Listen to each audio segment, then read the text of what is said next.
Srihari sir please వారి పేరు కూడా తీసుకున్నారు, వారికి కూడా ఇవ్వండి సార్. కడియం శ్రీయర్ గారు పేరు తీసుకున్నారు, వారికి కూడా ఇవ్వండి.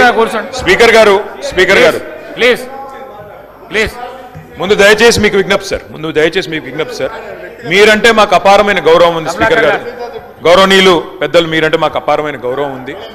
మిమ్మల్ని మేము దయచేసి కోరేది, సభ బిజినెస్ను దయచేసి నడిపే క్రమంలో గౌరవ మంత్రులు మేమేదైనా తప్పు మాట్లాడినా, మేమేదైనా మాట్లాడకూడని మాట మాట్లాడినా, తప్పు మాట్లాడినా సవరించే అధికారం వారికి ఉంది. వారు ఇంటర్వ్యూన్ కావచ్చు, కరెక్షన్ చేయవచ్చు. కానీ దయచేసి తమరిని కోరేది, ఇక్కడ ప్రతిపక్షంలో మేము 39 మంది ప్రధాన ప్రతిపక్షంలో ఉన్నాం, వాళ్ళు 64 మంది ఉన్నారు. మరి వారికేమో సభ్యులు లేచినా మీరు సమయం ఇస్తున్నారు, వారు వ్యక్తిగతంగా దూషించినా, నోటికొచ్చినట్టు మాట్లాడినా మీరు కనీసం మళ్ళీ మాకు అవకాశం కూడా ఇవ్వట్లేదు. మొదలు డిమాండ్ సార్, దయచేసి కడియం శ్రీహరి గారి పట్ల వారు చేసిన అనుచిత వ్యాఖ్యలను తొలగించండి రికార్డుల నుంచి, దయచేసి వారిని ఉపసంహరించుకోమని చెప్పి కూడా నా విజ్ఞప్తి నెంబర్ 1. రెండవది సార్, వారు ఉప ముఖ్యమంత్రిగా పనిచేసిన పెద్దలు, దాదాపు 15 ఏళ్లు మంత్రిగా పనిచేసిన సీనియర్ నాయకులు, గౌరవనీయులు పెద్దలు కడియం శ్రీహరి గారి పట్ల వాళ్ళ రాజగోపాల్ రెడ్డి గారు చేసిన వ్యాఖ్యలు సబబు కాదు సార్, దాన్ని దయచేసి తొలగించాలి రికార్డుల నుంచి అనేది నెంబర్ వన్ సార్. రెండవది రాజగోపాల్, మీరు కూడా ఒకటి సార్, ఒక విషయం మాకు క్లియర్గా చెప్పండి. మా సభ్యులు లేచి అడిగితే మరి సభ్యులకైతే ఒకటే హక్కు ఉంటుంది సార్, అందరి సభ్యులకు 119 మంది సభ్యులకు ఒకటే రకమైన హక్కు ఉంటుంది. మా సభ్యులు అడిగితేనేమో మైకు రావడం లేదు, మరి వాళ్ళ అవతల వైపు ట్రెజరీ బెంచెస్లోంచి సభ్యులు అడిగినా మైక్ ఇస్తున్నారు, ఎప్పుడు అడిగినా మైక్ ఇస్తున్నారు, వాళ్ళని మాట్లాడమని మీరే మరి మోటివేట్ చేస్తున్నారు. దయచేసి నా విజ్ఞప్తి మీతోని, అందరు సభ్యులను ఒకటే ఘాటను ఒకటే పద్ధతిలో చూడాలి తప్ప ఈ రకంగా చూడడం ఇది భావ్యం కాదు కదా సార్. మీరు కూడా దయచేసి ఈ విషయంలో పునరాలోచించాలని విజ్ఞప్తి. ముందు రాజగోపాల్ రెడ్డి గారు మాట్లాడిన మాటలను దయచేసి మరి రికార్డుల నుంచి తొలగించాలని మిమ్మల్ని కోరుతా ఉన్నా అధ్యక్ష. వారు కూడా ఉపసంహరించుకుంటే వారి గౌరవం దక్కుతుంది. అట్లా మాట్లాడడం ఒక సీనియర్ దళిత నాయకుడి పట్ల, ఒక సీనియర్ దళిత మంత్రి పట్ల, గతంలో 15 ఏళ్లు మంత్రిగా పనిచేసిన పెద్దల పట్ల ఆ రకంగా మాట్లాడడం వారికి మంచిది కాదు. ఉపసంహరించుకోమనండి, లేదా మీరైనా రికార్డుల నుంచి తొలగించాలనేది డిమాండ్. రెండవ మాట అధ్యక్ష,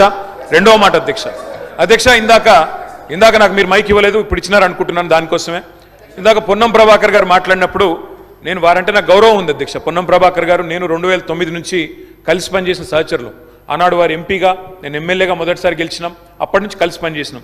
కానీ సత్యదూరమైన మాటలు చెప్తుంటే, వాస్తవానికి విరుద్ధమైన మాటలు చెప్తుంటే బాధతో తప్పకుండా అన్నాం అధ్యక్ష. కానీ వారు కూడా గౌరవ మంత్రి వారు, ఈరోజు గౌరవ మంత్రి గారు తప్పకుండా ఆలోచించాలి, మాట్లాడేటప్పుడు ఒకటికి 2 సార్లు ఆలోచించాలి.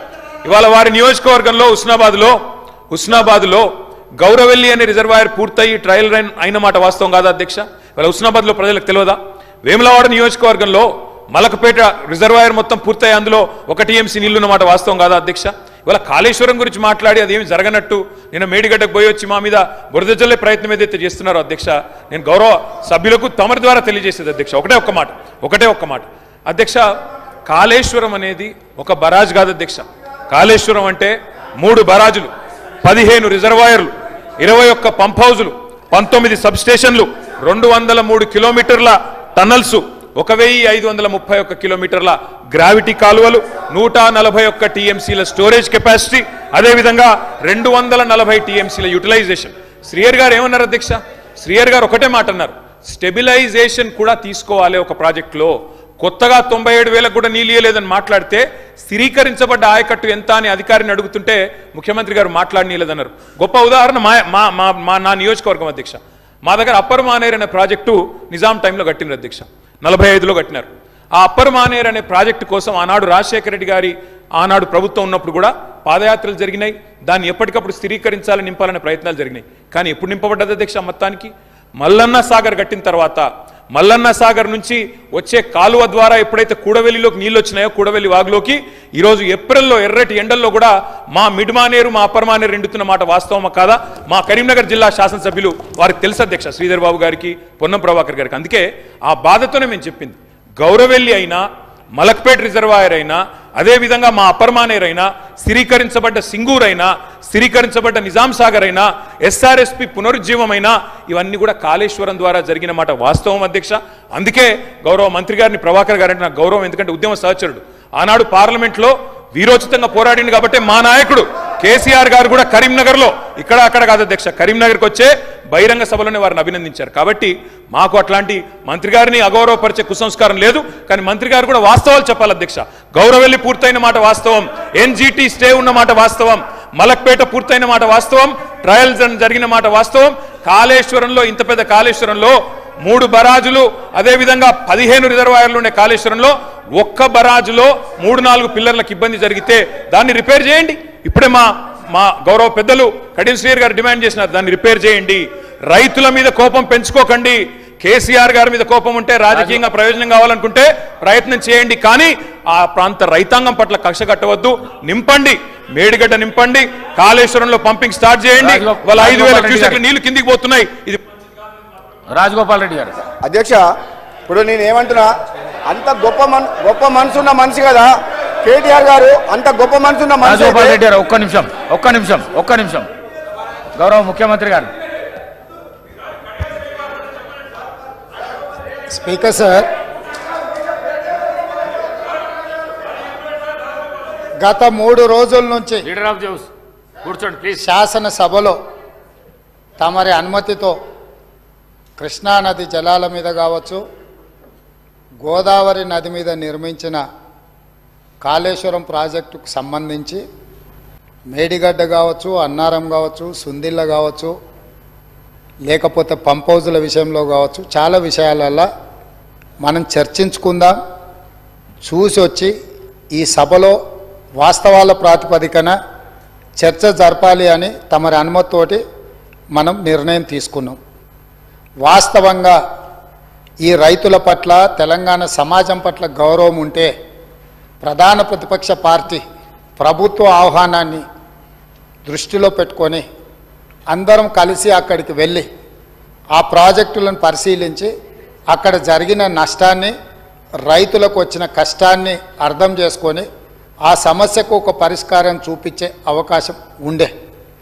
రాకపోను కొత్తగా వచ్చిన ప్రభుత్వమే ఏదో తప్పు చేసినట్టు, ఈ తప్పుకు కొత్తగా వచ్చిన వాళ్ళే బాధ్యత అయినట్టు, అదేవిధంగా పదే పదే భాష గురించి, మాటల గురించి మీరు ఇట్లా అంటుండ్రు, మీరు అట్లా అంటుండ్రు, మమ్మల్ని గౌరవిస్తలేరు అని ఏదైతే చర్చ జరుగుతుందో, మాజీ ముఖ్యమంత్రి గారు నిన్న నల్గొండ జిల్లాలో వాడిన భాష మీద చర్చ చేద్దామా అధ్యక్ష? ఏం బీకనిక పోయినరని అడుగుతాడా అధ్యక్ష? మాజీ ముఖ్యమంత్రిగా 10 ఏళ్ళు పనిచేసి, కేంద్ర మంత్రిగా పనిచేసి, రాష్ట్ర మంత్రిగా పనిచేసి, శాసనసభ్యుడిగా పనిచేసి, పార్లమెంటుగా పనిచేసి, గొప్పలు చెప్పుకొని జబ్బలు జరుచుకునే ఉద్యమకారుని అనేట ఆయన ప్రధాన ప్రతిపక్ష పార్టీ హోదాలో ఉండి ఒక రాష్ట్ర ముఖ్యమంత్రిని పట్టుకొని ఏం బీకనిక పోయినావు అని అడిగితే, రా ఇప్పటికే ప్రజల్ని ప్యాంట్ ఊడబిక్కురు, ఉన్న అంగి చొక్కా కూడా ఊడబిక్తాం. ఇప్పటికే తెలంగాణ ప్రజలు మొన్న జరిగిన ఎన్నికలలో మీ ప్యాంటు ఊడబిక్కిరు.